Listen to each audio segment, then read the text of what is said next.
آپ لوگوں نے وزیر اعلیٰ بنایا ہے علی امین گنڈاپور صاحب کو، اور مسلم لیگ نون نے پنجاب کا وزیر اعلیٰ بنایا مریم نواز کو. اور مریم نواز صاحبہ کی کوئی 8-10 ویڈیوز وائرل ہو چکی ہیں، اور انہوں نے اب رمضان پیکج بھی اناؤنس کر دیا ہے. رمضان پیکج میں آٹے کے گٹو کے اوپر میاں صاحب کی تصویر بھی لگی ہوئی ہے نگہبان کے نام سے.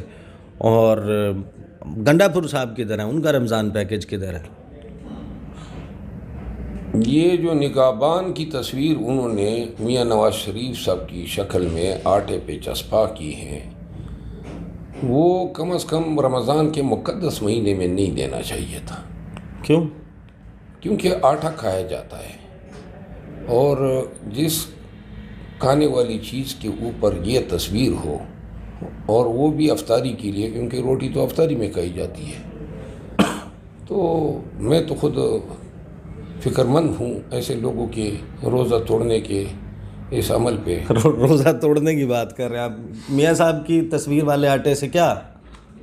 دیکھیں نا جی، یہ پہلی بات تو یہ ہے کہ یہ آٹا میاں صاحب کے گھر سے تو نہیں جا رہا ہے. میاں صاحب کیا ہے پنجاب حکومت میں؟ وزیر اعلیٰ نگہبان؟ نہیں، نگہبان تو اللہ کی ذات ہے. اچھا، وہ تو میاں صاحب جو ہیں کس چیز کے نگہبان ہیں؟ پہلے آپ یہ بتائیں. انہوں نے کہا ہے نون لیگ نے. نہیں، میں آپ کو بتاؤں نا، ایک تو پہلی بات تو یہ بھی اختیارات کا ناجائز استعمال ہے کہ آپ نے میاں صاحب کی تصویر جو ہے وہ سرکاری آٹے کے تیلے پہ ڈال دی. اگر میاں صاحب کی تصویر کا اتنا ہی شوق ہے ڈالنے پہ تو کیٹو کی سگریٹ کے ڈبے پہ ڈال دیتے. کیوں؟ مطلب یہ آپ ہنس رہے ہیں؟ دیکھو نا، سگریٹ کی ڈبی میں ڈال دیتے، کیٹو کی سگریٹ کے ڈبی پہ ڈال دیتے، پان کی پیکنگ پہ ڈال دیتے، یا مطلب یہ کہ اور بھی بہت ساری چیزیں ہیں یہ جو بچے چنگم کرتے ہیں اس پہ لگا دیتے، تاکہ وہ تشہیر چاہتے ہیں نا، اور تو کوئی مقصد نہیں ہے نا.